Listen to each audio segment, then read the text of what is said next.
Halo, assalamualaikum warahmatullahi wabarakatuh. Kembali lagi di Suyu. Kita membahas soal cerita misteri di dunia nyata. Di sini saya akan menceritakan sesuatu terjadi di tahun 1985, tepatnya di daerah eh, kampung di Simalungun. Kurang lebih ceritanya ini ada seorang dua anak pemuda, pada waktu itu masih muda orangnya. Kalau sekarang mah udah punya cucu kan. Jadi kedua orang ini si A dan si Z. Kebetulan kedua orang ini teman satu SMA pada tahun 1985. Jadi di tahun itu mereka lagi coba merantau ke kota, artinya kota terdekat itu di Pematang Siantar. Si A dan si Z ini satu daerah di Parhuta-Huta, namanya kampung desanya. Biasanya saya disclaimerkan aja, nggak saya sebut. Jadi di sini pemuda ini, si A dan si Z, pergi ke Simalungun, Pematang Siantar dengan mengendarai sepeda motor Binter 300. Pada zaman itu keren-kerennya lah. Kalau zaman sekarang itu Kawasaki Ninja 200 NH ya, yang silinder 4. Nah, kurang lebih begitulah pada zamannya. Jadi mereka ini kebetulan dua pemuda yang cukup aktif.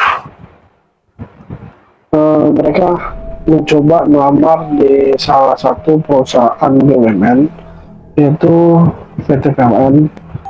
Jadi ketika mereka setelah melakukan tes dan melakukan kegiatan wawancara sebagai macamnya sudah telah selesai, si A dan Z ini pulang. Zaman itu jalan itu masih sepi banget, pengguna motor masih bisa dihitung lah ya, karena pada waktu itu kan tahu sendiri perekonomian bagaimana. Kebetulan Pak Z ini orang kampung tapi cukup disegani dan harta tanahnya banyak. Kalau dibilang raja raja buah di kampungnya Pak Z ini. Jadi si Pak Z dan si A ini pulang arah ke kampungnya itu kurang lebih jam setengah 8 malam. Jadi perkampungannya mereka ini melewati kebun karet dan kelapa sawit. Jadi Pak A dan Pak Z lagi berboncengan, tiba-tiba di pertengahan jalan arah ke kampung balik itu hujan. Jadi mereka itu menepi di satu tempat pengepulan getah karet. Artinya kayak getah karet itu di suatu tempat itu ada pengepulnya lah gitu kan. Kalau PT itu dia punya kayak tempat sortiran setelah dipanen diletak di situ gitu. Dan di situ ada gentong, biasalah untuk tong tong tong pemanggil pagi ataupun kegiatan uh, jika mau memulai aktivitas. Mereka berdua ini lagi bernaung di tempat tersebut. Tiba-tiba Pak Z ini mendengar sesuatu hal kayak suara-suara cewek yang apa ya bahasanya, kayak tersenyum, bagaimana suaranya, senandung cewek yang memancing orang biar mencari di mana pusat suaranya. Ketika diperhatikan sama Pak Z lokasi tersebut, Sebenarnya si Pak A ini sudah mengetahui suara tersebut, juga dengar, cuman dicuekin karena beliau lebih penakut dari Pak Jet, gitu kan. Jadi si Pak A ini pura-pura ngerokok sambil ya biasalah orang ngerokok sambil jongkok ya sosok ngutak-ngatik tanah gitu kan. Datang Pak Jet ini mencari suara itu di mana, cuman Pak A ini nggak berani, udah nggak usah dicari, nggak berani gitu, cuman dibiarin aja gitu. Jadi si Pak Jet ini muterin tempat itu, diputarin nggak ada, karena sifat dari Pak Jet ini penasaran itu suara apaan gitu, kok ada suara begituan di tempat seperti itu. Karena sifat Pak Jet ini dia orang yang tidak percaya dengan hal-hal mistis seperti itu, dia orangnya optimisnya ya dicari aja gitu kan, hingga terakhir terpusat di kentongan. Kalau kentongan bambu kan segini, ini enggak, ini tingginya bisa 2 meteran kentongannya, tapi digantung gitu, besar banget. Nah, dia duduk di bahasanya itu kentongan itu di depannya itu, jadi sambil ngayun-ngayun kaki gitu duduk gini sambil ngayun kaki gini ya. Cewek di atas ngapain gitu kan, cuman pakaiannya kata Pak Jet dalam ceritanya itu dia bilang bersih lah, bahasanya nggak ada darah, nggak kotor, tapi bersih pakaian. Terus dia bilang sama ke Pak A, bro, tengok di atas, gue sebentar lain katanya. Oke, udah diam aja, tarik dulu. Mana tahu tarik, kata tarik apaan katanya, ada cewek di atas. Terus si A nya udah keringat dingin, udah istilahnya aduh ini apaan nih bakalan terjadi gitu kan. Wah, terus si Pak A ini karena keisengan Pak Jet tadi selalu ganggu dia, mau nggak mau nih ikut dia nih dilihatlah kentongan tadi. Di situ dia Pak A ini langsung terduduk lemas, kayak apa ya bahasanya, kayak punya tulang katanya, kayak mau pingsan tapi nggak bisa pingsan, karena di situ dia pertama kali melihat sesosok kuntilanak. Jadi dia ngelihat secara zahir itu kuntilanak lagi ngayun kaki, dicandai nih udah lemes banget si Pak A, dicandai sama Pak Jet. Cuy, kita intip yuk orangnya, kata begitu ya biasa lah ya, kalau tahun-tahun segitu kan iseng-iseng orang itu, iseng-iseng gimana gitu kan. Dia bilang dan gue kata misalnya gue gila lu gitu, masa begituan dilihatin lu, parah gitu. Pokoknya udah gak bisa berjalan, gue lemes banget melihat begituan gitu deh gitu kan. Wah lu aja lah yang gangguin. Datang Pak Jet ini karena keisengan dia, di bawah itu kan ada kayu, disambit sama dia, disambit dilempar, dilempar ketawa dia gitu sambil terbang pakai kain. Saya hilang, udah rumah dia, nah nggak ada lagi dia. Dikira mereka udah pergi. Kelang 30 menit mereka kan duduk nih di pinggiran itu, masih hujan terus nih, masih di tempat duduk-dudukannya, bisa ada dudukannya gitu kalau tempat pengepungan gitu kan. Ini dibangun kan, bau getah itu kan, bau karet ya, ngerti lah yang pernah tinggal di daerah yang pernah mencium bau karet pasti tahu lah bau karet itu gimana. Nah, terus sebenarnya ini bau karet kok bau bunga ya, nggak tadi gituin sama si Pak Jet. Si Pak Jet ini iseng orangnya, jadi isengnya si A ini orang penakut banget gitu kan. Wah orang bau karet. Ini si Pak A jawab, lu ada aja lu, itu lu nggak tadi gitu, lu udah tahu bau karet, lu bilang bau bunga lah apa gitu kan. Terus si Kunti ini tadi sembuhan dia, gitu, mulai nunjukin suaranya kan. Si Pak A ini diem aja, Mungkin kalau zaman itu udah ada headset atau ada apa earphone atau apa udah dipakai kali kan, tapi kan nggak ada di zaman itu.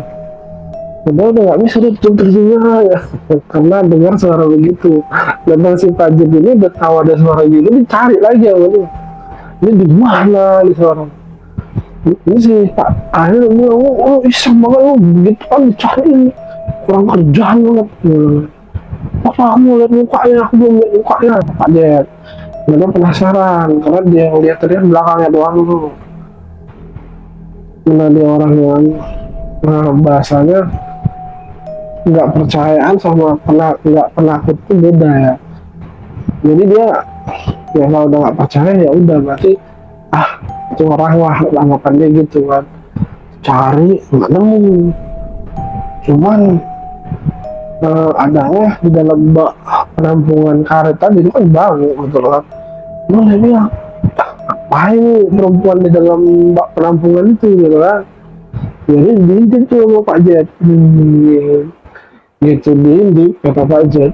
Jadi tuh gitu dia di dinding, jadi gini ada kan nih. Dan tahu Pak Jet, tapi kan kaget. Tangannya spontan tempeleng, tempeleng dengan celana. Wah, dia pun terjatuh. Wah, setan gue nggak ada gitu lah. Oh, bro, orang gue lagi ngintip, dia mau ngintip lah. Ya, aku jatuh atau goblok setan gitu. Kami ngomel-ngomel kan, kan lumayan tinggi tempat ya, sekitar 2 meteran lebih lah. Jadi dia cukup jatuh itu berasa makanya dia ngomel kan. Tentang si Pak, kau ada tahu dia itu dicari goblok begitu sama temennya. Wah, bro, cepat tuh muka kata dia gitu. Kayak nggak ada darahnya, namanya hantu ada gitu kan. Terus udah kejadian gitu, Pak Jet tuh bukannya takut cuy, makin penasaran. Kan tadi cuma hidung doang itu nampaknya, jadi gaplok sama dia. Tapi bro, kayak kepala orang yang gaplok kata dia gitu, berasanya kayak kepala orang gitu lah. Lu aneh-aneh lu kata dia. Dia beranggapan, masa ya setan kayak fisik kayak manusia, kalau ada beranggapan begitu kan.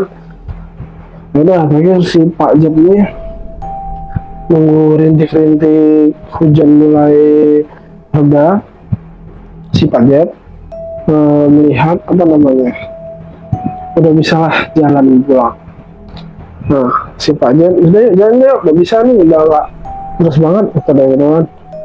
Nah mulai nengkol motor nih, biasa nggak lah nengkol motornya, di starter aja hidup, di starter nggak hidup, nengkol hidup. Si Pak Jet bingung, di motor nggak pernah ngadat gitu, nggak pernah mogok bahasanya kan, orang dirawat gitu kan. Hidup, dia ngapain nggak hidup, di stop kontak nggak hidup, ya panjang copot, ada yang bingung nih, keliling itu motor saking dia apa namanya bingung kenapa nggak hidup gitu kan. Dikelilingi Pak Jet sama temennya udah pirasa, pasti dikerjain sama hantu yang tadi ini kan ya. Cuma dia diem aja nggak berani ngomong, emang bahasanya penakut kan, orang penakut yang bodoh amat daripada buaya kena gitu kan. Datang si Pak Jet ini ya udah carinya nggak ada, makin berdua nggak bisa. Udahlah tunggu dulu bro kata si Pak Jet. Nah itu duduk sini nggak bisa rokok dulu lah, nggak bisa rokok. Itu nggak bisa rokok, si Kunti tadi duduk di atas motor itu sambil apa kayak mau menjalani motor itu. Kuncinya nih Pak Jet, pintu motor dari starter. Pak Jet, gila tuh kuntilanak terus gitu kan. Sering hidupin motor kata dia gitu.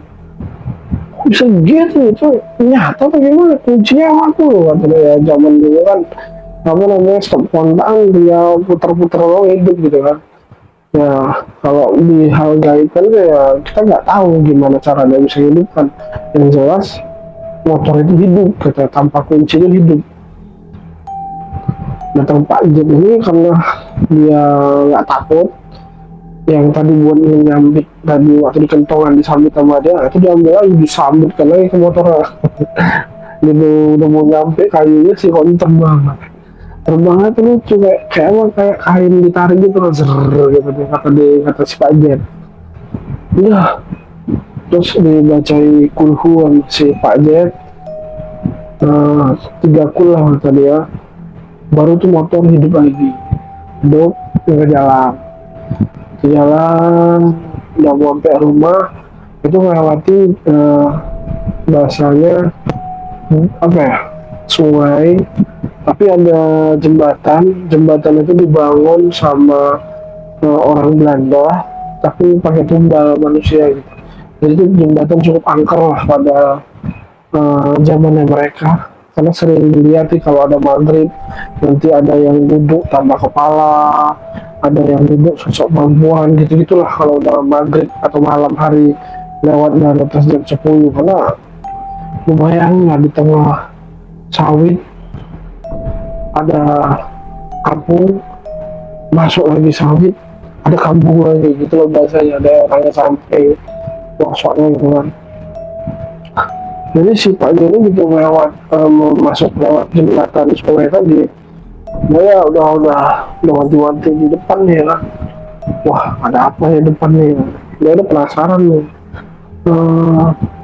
Begitu dilihat dia, ada yang duduk, cewek yang tadi yang ganggu mereka di awal.